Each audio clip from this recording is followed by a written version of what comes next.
Start with the stark reality. You're 29. The 5-year relationship is over. After paying the security deposit on a smaller unit above a laundromat and renting a moving truck, your checking account holds exactly $340. Untangling a life together is exhausting. The joint savings gets split in half, leaving you vulnerable in a way you haven't felt in years. The finance podcasts want to talk to 24-year-olds with zero dependents and decades of compounding interest ahead of them. You aren't that person anymore. So at 2 a.m. on a Sunday, listening to the dryers thump through the floorboards, you open a blank spreadsheet. For 5 years, someone else mostly handled the shared money. Now it is just you, a blinking cursor, and a decision to finally look at the numbers. This chart tracks exactly where the money goes. It starts with a mid-level marketing salary, about $3,610 a month after taxes. Then the fixed costs come out. Rent takes a huge chunk, followed by the car payment, insurance, and student loans. By the time you account for groceries and forgotten subscriptions, a hidden reality appears. You're spending $241 more than you make every month. Fixing that requires immediate triage.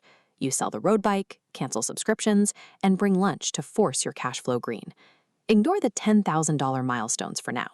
At 29, living alone, your survival depends on a single, fiercely protected $1,000 in cash.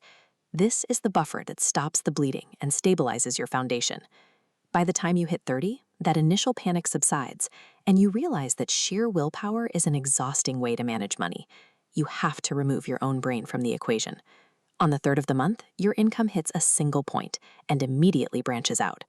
$350 routes to a Roth IRA, and $150 locks into a high-yield savings account.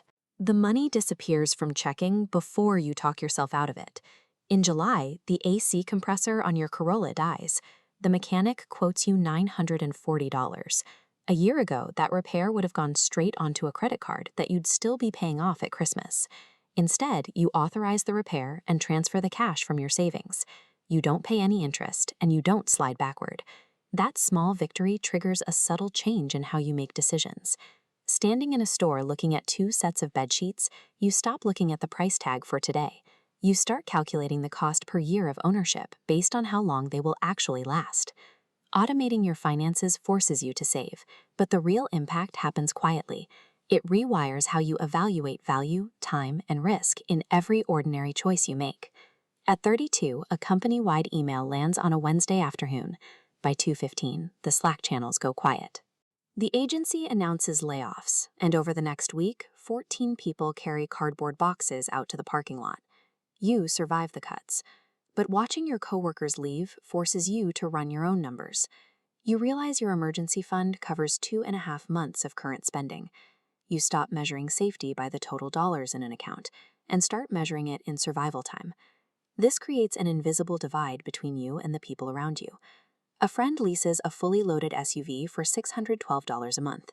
A coworker gets a promotion and immediately moves into a downtown apartment with a rooftop pool. You are still driving that same 5-year-old Corolla with 71,000 miles on it. This graph shows exactly how you pull ahead. At 33, you get promoted to senior coordinator, and your salary jumps from $58,500 to $71,000. But instead of upgrading your apartment or your car, you keep your expenses perfectly flat. You route every extra dollar into investments, creating this rapidly expanding space, the gap. There is a specific kind of isolation in this choice. You can't explain your spreadsheet math to friends over brunch, and you don't broadcast your savings rate.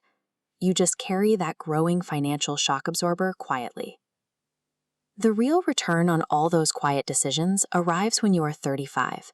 Your mother calls on a Sunday evening. She sounds scared. Her furnace has been failing since November, and a neighbor got a replacement quote for $4,800.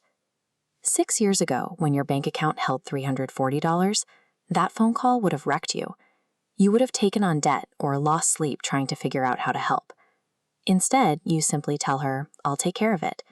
You transfer the money the next afternoon without touching your investments or opening a credit card. This stack chart maps how your money starts working on its own. By age 36, the lower layer of manual contributions is overtaken by the top layer.